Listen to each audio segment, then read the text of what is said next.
지난 시간에 부처님의 사리에 대해서 이야기가 잠깐 있었습니다. 이번에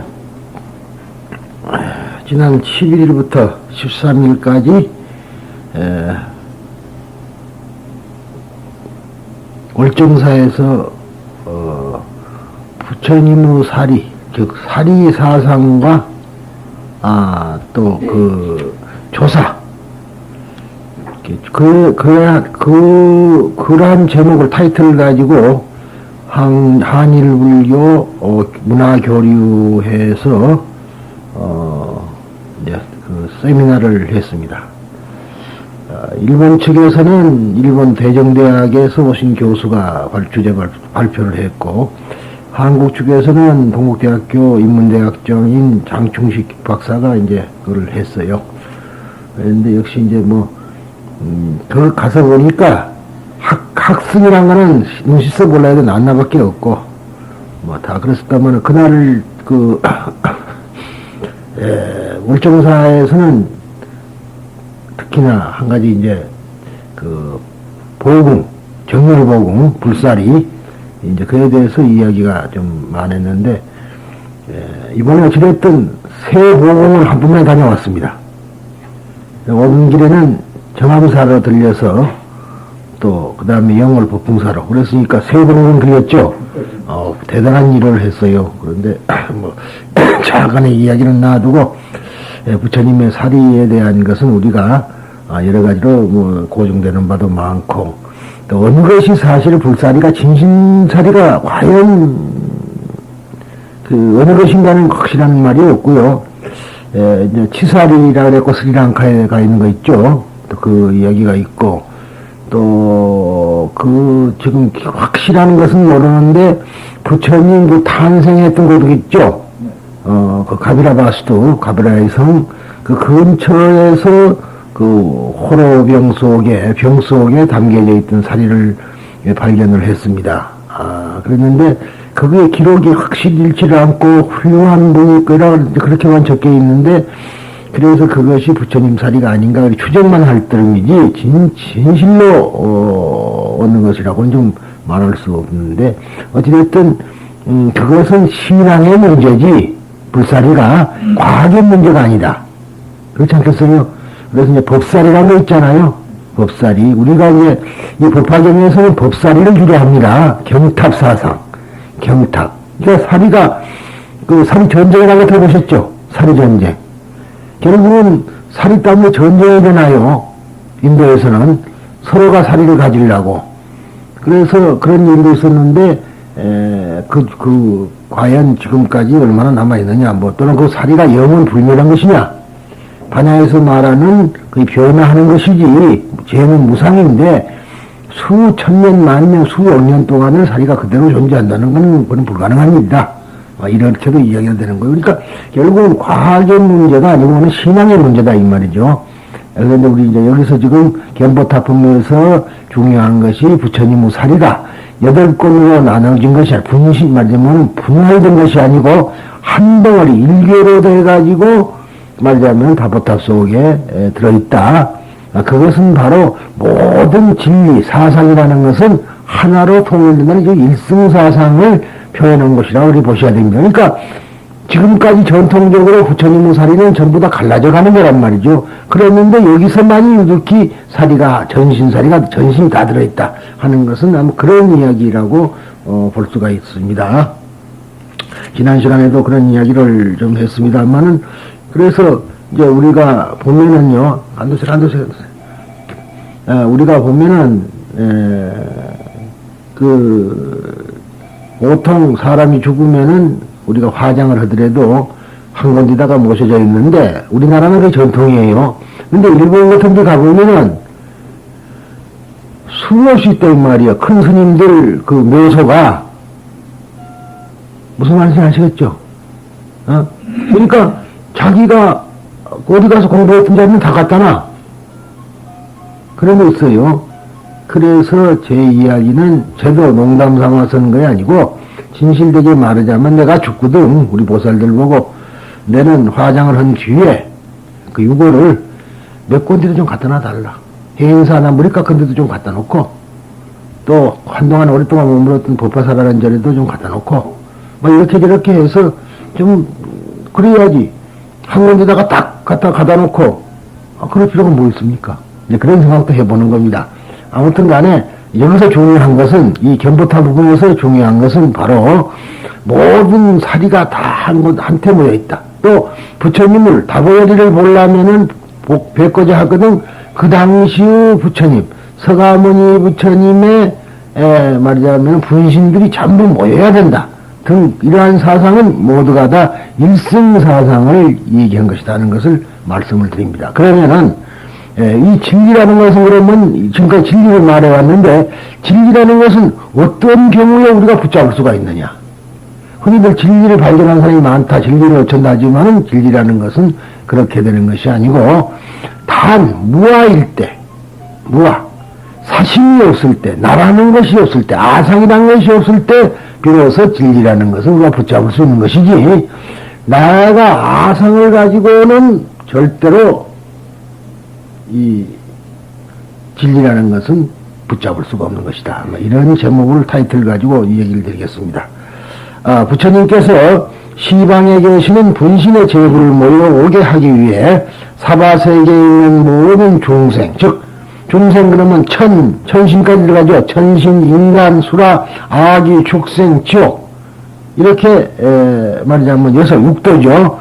이 여섯 갈래의 중생 등을 여기 이 법회에 모인 사람을 제외하고는, 그러니까 이 법화경 설법 자리에 모인 사람을 제외하고는 모두 다른 세상으로 옮기고 나니 이 사바세계는 마을, 도시, 바다, 강, 숲도 없다라고 되어 있습니다.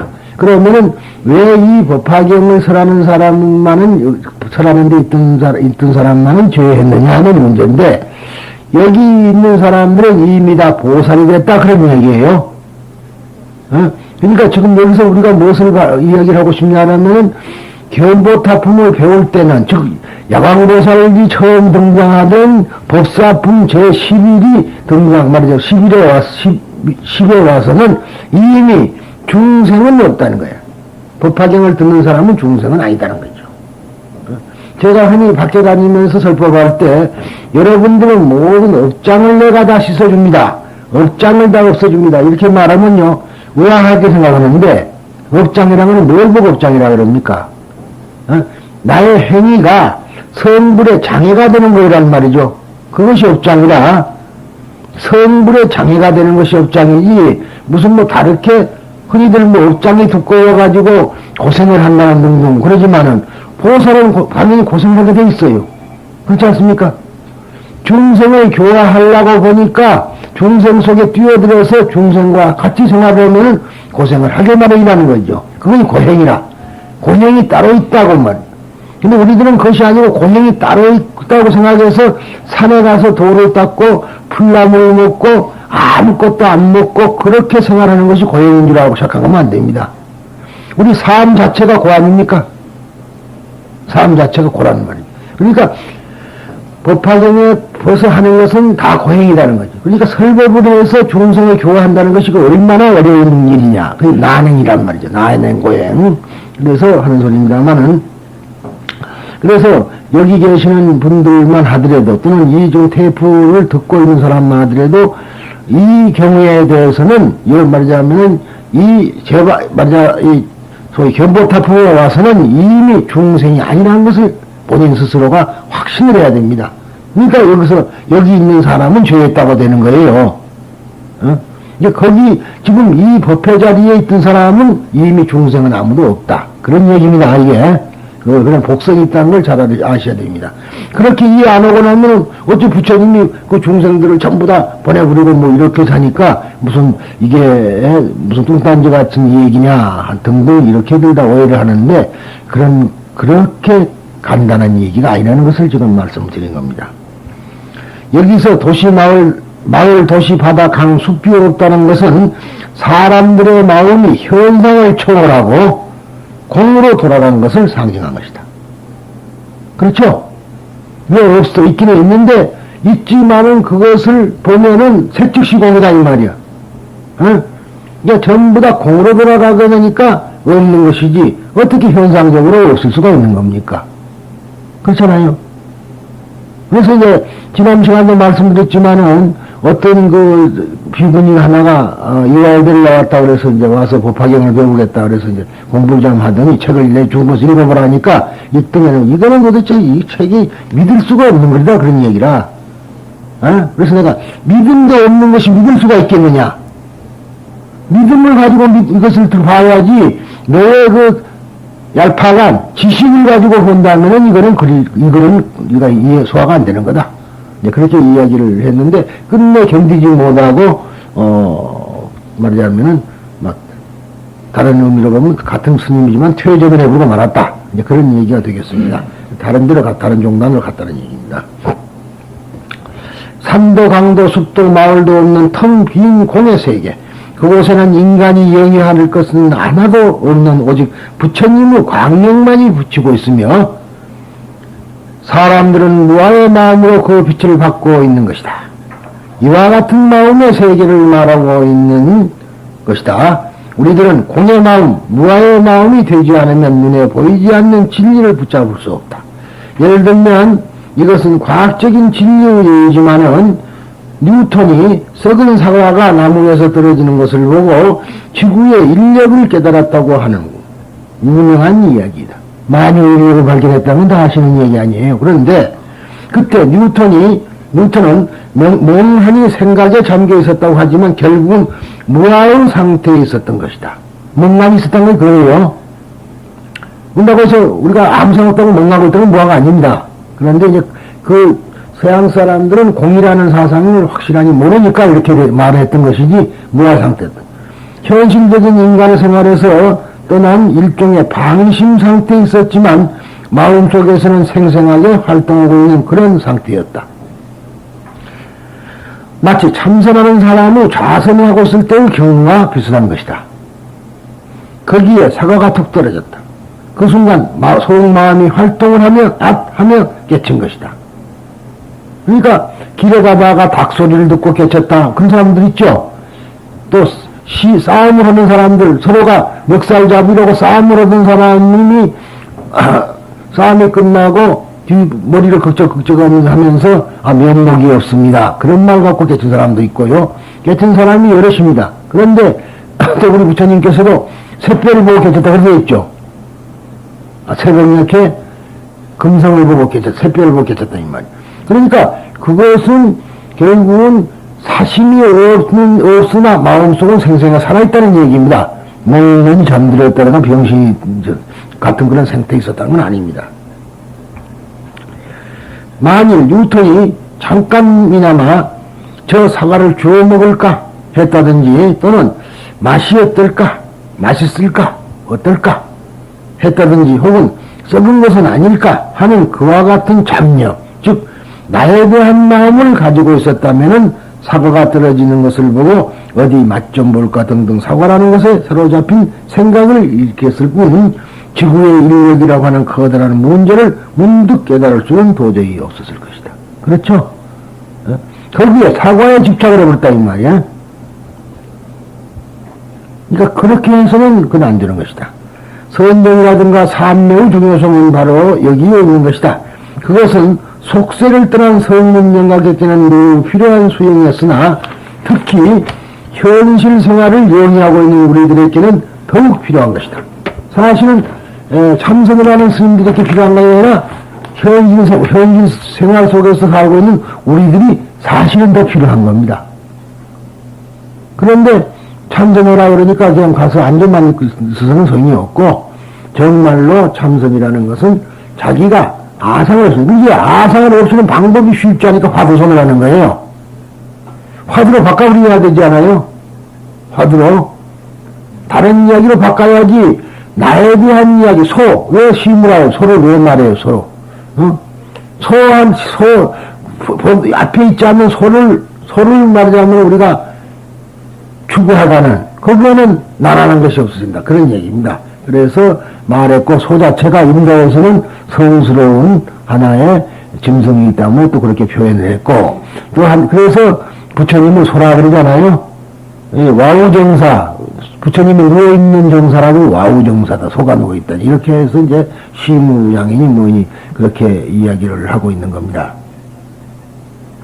하루 24시간 동안 현실적인 인간 생활을 여행하는 것에만 마음을 빼앗겨 있으면 마음이 좀 좁게 되고 근시안적으로 되어 우리들을 살려주고 있는 커다란 생명이라든가 진리라고 하는 것과는 두꺼운 벽을 만들고 만다. 여기서 생각해야 되는 것이란 자질구레한 나에 대한 것들 뿐이며 따라서 항상 불안이 따르게 된다.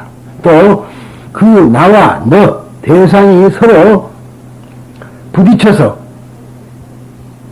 이 세상은 크고 작은 다툼 소용돌이가 생기게 된다. 그러니까 결국은 차별, 너와 내가 차별이 생기면은 거기에서 비로소 고통이 따라오는 겁니다. 너와 내가, 대상과 내가 일치가 되면은 절대로 고통이란 건 없는 거거든. 그래서 하는 소리입니다. 그 보기 흉한 상태를 해소하려면은 조금이라도, 즉, 해소가 아니라 경감하려면은, 저렇게 하려면은 하루 중 어느 시간만은 생활을 영위하는 것에서 떠나 무아의 상태에 들어가는 것이 절대적으로 필요하다. 조용히 앉아서 독경을 하거나 연구를 하거나 혹은 무한한 우주나 인간을 구원한 생명을 일심으로 생각하는 것이다. 그러한 명상이 어렵다고 생각하는 사람은 그저 아무 생각 없이 부처님의 세계를 마음에 그려보고 있기만 해도 된다. 그러니까 우리가 이제 관법을요, 관법, 소위 선을 하는데 이것은 이제 특별히 이거 지도된 거 책이 있어요. 뭐냐면은 그 경전 보면은 관무량수경을 보면은 맨 처음에 부처님을 떠올리라고 돼 있어요. 부처님을. 그러니까 우리가 절에 가서 정면에 계시는 부처님을 쭉 쳐다보고 있다가 눈을 다 감으면은 부처님 그대로 떠올라온단 말이죠. 그럼 그렇게라도 해라. 뭐 복잡하게 인생이 무엇이냐든가 이렇게만 할 것이 아니라 그런 얘기입니다. 이리하여 무아의 마음이 되었을 때 비로소 우리들 안에 있는 참다운 인간이 표면에 떠오른다. 그리고 부처님의 빛을 한테 묻혀서 받을 수 있다. 즉 우주의 대생명이 살려주는 작용을 직접 몸에 받을 수 있게 된다. 그러니까 그 부처님의 광명을, 빛을 한때 뭉쳐가지고 우리가 받을 수 있는 것이다. 무슨 말이냐면요, 우리가 화를 내면은 우리 몸에 있는 생각이 화내는 쪽으로만 뭉쳐집니다. 그러니까 그쪽이 열려요. 내보낸다니까 열린다 이 말이다. 그러면은 저쪽에서 오는 것이 좋은 것이 들어오는 것이 아니고 똑 같은 것만 들어온다 이 말이다. 나한테로. 예, 우리 지금 라디오라든가 텔레비전 채널이라는 게 그거 아닙니까? 지금 많은 방송국에 무한한 전파가 난무를 해요, 여기서. 은행은 보이지 않지만은. 그러니까 뭐, 요즘 같으면 뭐, 텔레비전만 하더라도 케이블 TV입니다만, 많은 전파가 흘러가고 있는데, 내가 원하는 사이클의 전파만 접힌단 말이에요. 그렇죠? 모니터가 미쳐버리기 전에는 하나밖에 안 접혀요. 그러니까 내가 화를 냈을 때는 그 지옥의 세계만 나한테 들어오는 거고, 내가 부처의 마음이 되면 부처의 세계만 나한테 들어오는 겁니다. 그러니까 결국은 내가 무엇을 하느냐에 따라서 보살의 마음을 가지면 보살심하고 감흥이 되고요, 도교가 되고. 그러니까 이제 흔히들 부처님께서 감흥하옵소서 하고 기도를 올리는 경우가 많은데, 사심을 가지고 부처님을 아무리 감흥하라 해도 감흥이 안 온다 이거니. 아상이 사라졌어요. 그러니까 그래서 부처님과 똑같은 우리가 마음을 가져야만이 부처님과 내가 교감이 돼요. 그러니까 원이차공덕 보구보일체 아등여 중생 개공성불도 원컨대 이 공덕을 일체 널리 미치게 하여 나와 더불어 모든 중생이 다 함께 성불케 하여 지이다. 그러면은 그거는 보살에서 본원이거든요. 보살의 본원이 된다 이거라. 그러니까 보살의 본원이 되니까 그와 같은 사이클의 것만 나한테 들어오게 돼요. 그런데 우리들은 욕심을 먹고 내가 다 안고 부처님을 아무리 갈구를 해봐도 부처님은 나한테 감이 안 됩니다. 근데 흔히들 뭐 전밭이라든가 이런 사람들 또는 어중간한 불교한다는 사람들 보면은 말이지 할 말이 없으니까 뭐 꿈에 봤다는 둥 무엇을 했다는 둥 이런 소리로서 하는 경우가 있는데 결국은 그것하고는 관계가 없는 얘기라고 얘기를 드리고 싶습니다. 불교에서 선정과 삼매를 중요시하고 기독교 기타의 종교에서도 명상이라는 것을 소중히 여기는 것은 이러한 이유에 의한 것이므로 이것은 꼭 그 어떤 형식으로라도 하루 생활 속에 집어넣고 실천했으면 좋겠다. 기독교에도 명상이 있습니다. 예수 그리스도가 광야에 있었다니 광야에서 무엇을 했겠어요? 막 헤매고 돌아다녔나요? 그게 아니라 결국 명상을 했던 겁니다. 예수 그리스도가 광야에서 말하자면은 명상에 잠겼다는 얘기나 부처님께서 숲속에서 그렇죠? 보리수나무 아래에서 참선을 했다는 것이나 다를 건 뭐가 있어요? 똑같은 이야기인데 우리는 불교인이라고 하고 부처님이 보리수나무 아래에서 말하자면 앉아있었던 것은 대단하게 생각하고 예수가 광야에서 명상을 했다는 것은 대수롭게 생각한다면 그것도 우리 착각된 현상에서는 나쁜 습에 연유한 겁니다. 그러니까 우리가 좀 더 거시적인 안목에서 본다면 같은 것 아니냐는 얘기입니다. 이러한 이유에서 모든 마을, 도시, 바다, 강, 산천, 숲도 없다라고 하는 것은 인간이 나의 대상으로 되는 것이 없어져서 마음이 공으로 되고 무아로 된 상태를 말한 것입니다. 그럴 때만이 진리라는 것은 우리가 붙잡을 수가 있는 것이다. 일순간이라도요. 그래서 우리가 참선을 하는 것이라고 얘기가 되겠습니다. 그러면은 오늘의 제대로 하는 이제 제바달다품 제12 법문부 파경에서는 10이라는 것이 없고 앞으로 견보타품 제11과 합쳐져 있습니다. 그러니까 법문부 파경은 28품이 아니라 27품이에요. 앞으로 이제부터는 한 품씩 앞으로 당가옵니다. 그러니까 다음에 13 권지품 제13이 권지품 제12로 이제 등장하게 됩니다. 그걸 이제 미리 말씀을 드렸고요. 이 제바달다품은 앞으로 서론에서 말한 것 같이 구마라지바의 묘법연화경에서는 제12장으로 독립되어 있으나 정법화경이나 산스크리트 본에서는 제11장 견보타품 속에 포함되어 있으므로 앞으로는 묘법연화경의 품수와 본본의 장수가 서로 일치하지 않음에 유의하기 바란다. 이 제바달다품은 석존의 전생 이야기로부터 시작된다. 서가모니 부처님의 전생 이야기.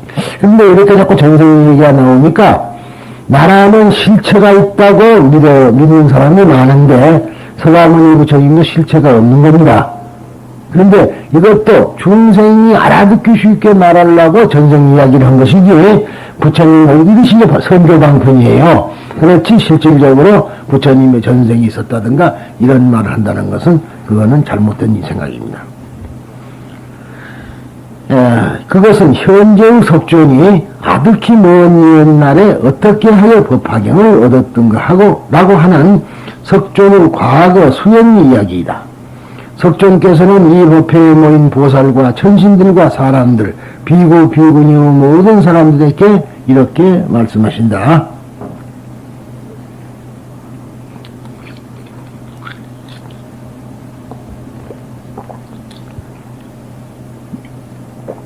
나는 헤아릴 수 없을 만큼의 옛날, 이게 한량을 쓰는 옛날이라는 뜻이죠. 오랜 세월에 걸쳐, 오랜 동안에 걸쳐 법화경을 계속하여 구해왔다.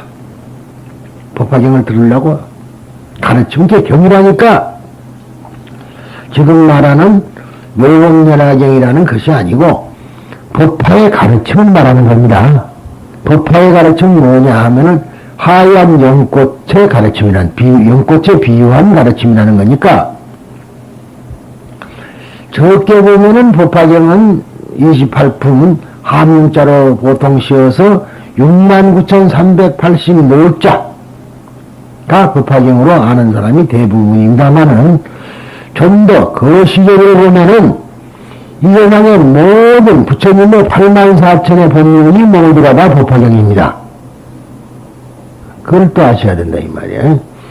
금강경은 그렇지 않아요. 금강경은 덜 그러지만 이 법화경은 모든 것이 다 삶을 영위하기 위해서 있는 것이기 때문에 그렇게 이야기가 가능합니다. 근데 여기 구해왔다는 것은 부처님께서 배우신 걸 얘기하는 겁니까? 그렇죠. 이제 얻으려고, 그걸 이제 자기 것을 만들려고 그렇게 해왔다 그런 얘기입니다.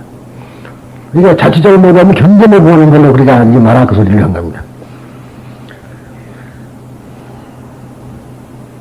큰 나라의 국왕으로 있을 때, 어느 한때 이제 큰 나라의 국왕으로 있을 때, 원을 세워, 무슨 원을 세우느냐 하면은 바로,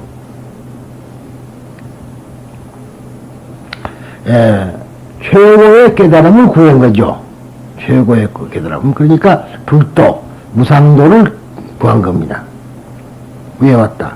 대승리 보살로서 갖추어야 할 6가지의 수행을 완성하려고, 그런데 이제 6가지 수행을 완성해야만이, 육바람을 완성해야만이 됩니다. 물론 바람이란 말이 완성이란 말입니다만은, 이 대승보살행이 6가지를 완성해야만이 비로소 성불되거든요. 그래서 완성하려고 보시의 행을 닦아 재물, 나라, 처자, 심지어는 자신의 몸과 목숨까지도 아끼지 않았다. 근데 여기서 보면 재물, 나라 이런 쉬운데 처자 이런 거는 되게 힘들죠. 근데 그것은 그런 것이 아니라 자기에게 소중한 물건인 마누라까지도 불도 구하는데 맞췄다 이렇게 보셔야 됩니다. 마침내 임금자리를 버리고 북을 쳐서 사방에 포고를 내려 법을 구했던 것이다. 그때 아사선인, 즉 무비, 이 아사라는 것은 무비라는 말이 비할 수 없다. 무비라는 선인이 있어 대승의 모범연화경을 가지고 있었다. 나는 그 선인에게 가서 필요한 것을 모두 주었으니 열매를 따고 물을 깃기도 하고 뗄나무를 줍고 식사를 준비하며 이 몸을 모두 바쳐서 시공하기를 1000년을 지났으나 그래도 몸과 마음이 피곤한 줄을 몰랐다. 법을 위해서는 얼마나 갈구되었으면 1000년 동안 시봉을 하고도 피곤한 줄 못했다. 때로는 앉는 의자도 내렸다 그래 돼 있어요. 아사선이 자기에게 그러니까 이제 그렇게 말한 겁니다. 여기 보면 북을 쳐서 보고하기를 누가 나에게 이 묘견연화경을 가르쳐 줄 사람이 있다면 나는 평생 동안 그를 위해서 시봉하겠다. 그렇게 약속을 했던 겁니다. 그래서 찾아가서 이제 그 아사선이 내가 이러면 가르쳐 주겠다. 그러니까 왕의 자리도 버리고 그리고서 찾아가가지고 시봉을 1000년을 한 겁니다. 마음속에 묘법을 구하는 마음을 계속 품어왔기 때문이었다. 그리하여 드디어 법화경을 얻어 성불할 수가 있었던 것이 결론은 말했습니다만 그렇게 수행을 했기 때문에 결국은 성불할 수 있다. 그러니까 이 법화경을 통하지 않고는 성불이 불가능하다. 이렇게 보시는 게 좋습니다. 그래서 이 경전이 훌륭하다는 거예요. 성불이란 어떠한 목표를 놓고 보면은 금강경이나 이런 걸 갖고는 성불이 안 된다는 겁니다. 왜? 금강경은 자기는 구할 수가 있죠. 자기는 아상과 인상과 중상상을 이 없는 그 자리가 뭐라 그랬어요? 그때 나오는 마음이 버리심이거든요. 그러니까 음유소주 하면은 이생기심이라. 마땅히 어디에 소주하지 않는다. 뭐를 소주하지 않느냐? 결국은 일체의 모든 것에 집착을 여의면은 그 소리죠. 주라는 말이 그 집착이라는 소리입니다. 집착을 여의면은 그때 생겨나는 집착이 없는 마음에서 일어나는 것이 바로 버릇입니다. 그래서 응무서주면은 이생기십니다.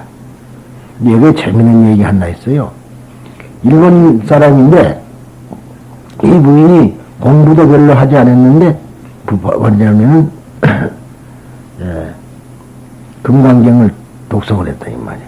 그래서 잘 하는데 그저 일본어만 배워야지 글자를 못 배웠어요. 그러니까 일본말로는 이제 오무쇼주 이제 그런 이제 뭐냐면은 이쇼 귀신 이렇게 되죠. 이렇게 됐는데 이 여자는 그걸 그렇게 받아들인 거 아니고 자기가 알고 있는 것이 복식을 하니까 대박하고 그래서 우리말로 번역하자면은 보리와 밀가루가 합하면은 닷대 그렇게 말한 겁니다. 그러니까 이제 일본말로 오무기 고무기 아와스드 고조 그런 말이 그렇게 받아보는 거예요. 근데 그래 갖고는 믿으면서 상당히 많은 사람 병도 고쳐줘요. 그러니까 근데 그 사람이 그 부인이 계시는 집이 바로 대학 교수 집이라. 근데 대학 교수가 보니까 말도 안 되는 소리를 하거든. 그러면서 기도를 하는데 또 병은 잘 고쳐줘요. 그래서 그걸 아니다. 그렇게 말하면 안 되는 것이다. 그래서 이제 제대로 가르쳐 준 겁니다. 제대로 가르쳐 주니까 그때부터는 효험이 없어서 화가 안 났어. 그랬다는 얘기가 있어가지고, 왜 그런 소리 하냐면, 우리나라 사람들이 이제 아제 바라 승아제가 틀렸다.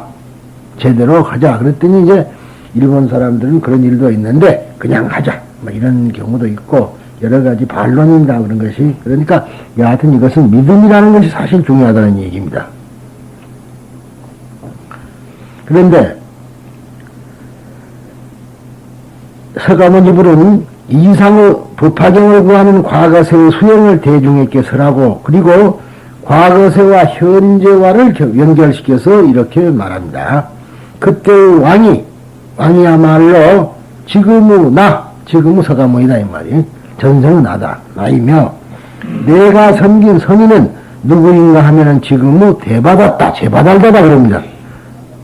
그리고 이 대받았다야말로 나의 좋은 벗이며 선우. 이게 이제 벗이라는 말, 자꾸만 거듭 말합니다만, 우리는 이 벗이라 그러면은, 뭐, 술이나 같이 먹고, 이적이나 같이 하고, 무슨 애경사에 서로 만나고, 이런 것이 벗으로 생각합니다. 그런데 그것이 아니라, 여기에서 말하는 벗이라는 것은, 선우라는 것은 바로 나를 구제해주는 사람이라는 뜻이에요. 벗이라는 말이. 그래서, 우리가 마이트레야, 미륵을 이제 마이트레야라 그러는데, 이 미륵이라는 말이 사랑이라는 말이죠. 사랑. 그런데 그 어디 말이냐 하면은 이것은 아리안의 말이지만서 또한 아라비아 저쪽에 소위 이란의 말입니다. 그래서 이란에서는 이 마이트리아를 미투라라고 그래요. 미투라라고 그러는데 이 미투라라는 말은 친구라는 소리입니다. 친구. 그래서 지금도 서양 사람들은 어린아이와 할아버지가 친구가 되자 그러면 돼요. 서로 돕는다. 절대로 배신하지 않는다. 그럼 친구가 되는 거죠. 그래서 이 우자는 그렇게 아셔야 될 겁니다. 그리고 대바다때야말로 나의 좋은 벗이며 그의 덕으로 나는 깨달음을 완성하고 부처로서의 온갖 덕성을 갖추게 된 것이다. 그래서 우리가 여기서 이러한 것인데 대받았다 그러면은 지금 악인으로서 불교에서는 악인으로서 최고의 사람이죠. 그런데 우리가 이 육바라미를 완성한다. 바람이 따라한다. 완성을 하려고 그러면은 바로 나에게 고통 주는 사람이 오히려 나를 만들어준 사람이거든요. 감사를 드려야 돼. 감사를. 그러니까 뭐 어떤 사람들은 꼭 상대적으로 말해가지고 뭐 이것은 좋고 이 사람은 나쁘고 기독교는 나쁘고 불교는 좋다 이런 식으로 이야기를 해서는 그건 안 되는 거다 소리입니다. 그 기독교 사람이 나를 박해를 가하면은 결국 박해 가한 만큼 내가 성숙하거든요. 참고 견디고 그런 점을 우리가 잊어서는 안 됩니다. 이렇게 설하신 다음 부처님께서는 그 대바다타에 대해서 미래 성불할 것이라는 예언을 주고, 즉 기별을 주고 무량겁에, 무량겁, 즉 한량없는 겁에, 겁 후에 천신의 왕, 하늘의 왕, 천왕이라는 소리고 천신의 왕이라는 대바라자입니다.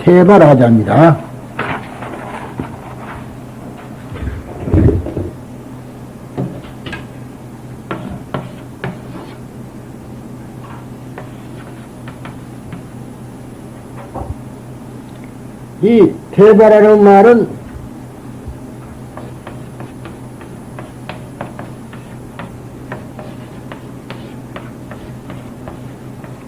하늘이라는 뜻이라는 하늘. 그러니까 이 하늘이는 그러면 우리가 말하는 이 지금 우리가 손가락을 가리키는 하늘 그걸 말하는 것이 아니에요.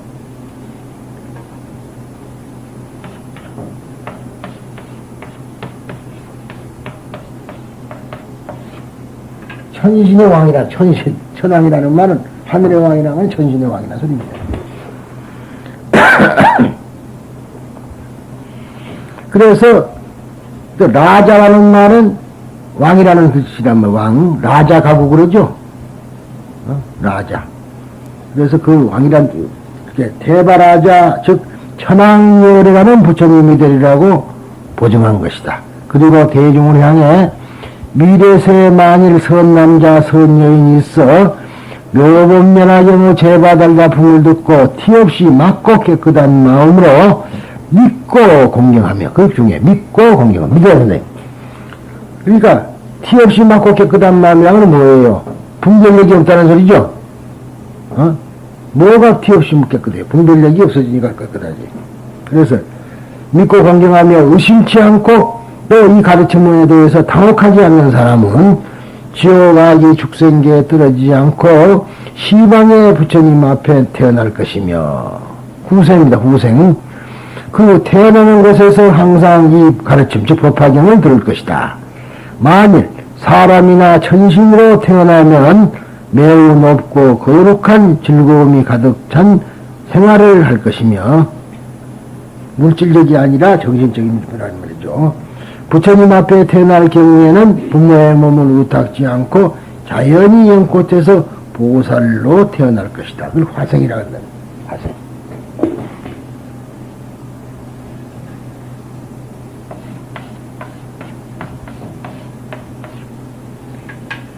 우리가 사생육도 그러죠. 사생. 그러면은 태생, 난생, 습생, 화생 그러잖아요.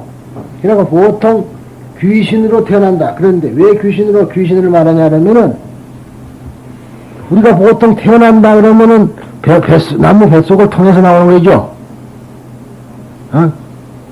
보살로 태어나더라도 우리가 우리 어머니 태를 통해서 우리가 오죠. 그런데 교화에서 바꿔져 버리는 것은 뭘로 태어난다 그래야 돼요. 그러니까 이때가 교화성이라. 교화에서 다시 태어나는 거예요. 과거는 사라져버리고 현재 말하자면 이제 보살라만 남는다. 그러니까 법화경을 제대로 믿어버리면 전생의 업장은 다 사라져버렸고 새로운 것만 있다 소리가 이해가 될 겁니다. 정신세계 말씀하신 거죠? 정신세계 지금 뭐 보살 정신세계 육체세계예요. 다시 태어난다는 게. 그러니까 맞아요. 그러니까 우리가 태어난다는 걸 꼭 그렇게. 우리가 사생을 할 때는 사생이가 변해서 나오는 것도. 그러니까 그것이 꼭 그렇게 보지 말라는 소리예요. 그리고 보지 말고 교화에서 태어난 것도 화성이다 소리입니다. 교화. 근데 이제 원시불교 때는 그렇게 봤지만은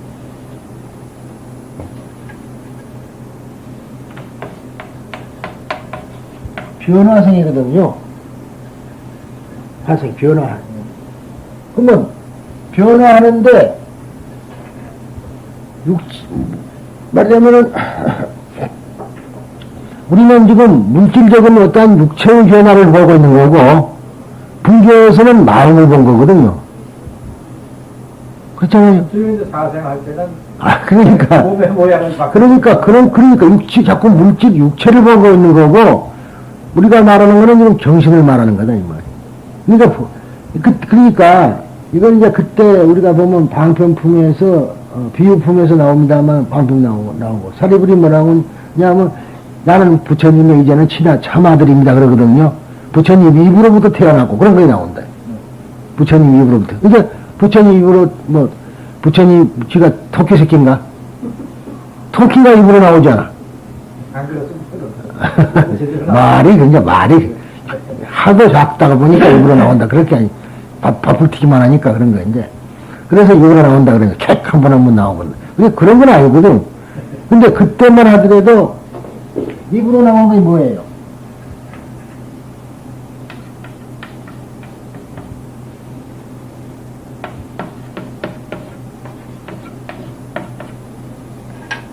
머리로 나온다니까 머리로 나올 데가 없잖아.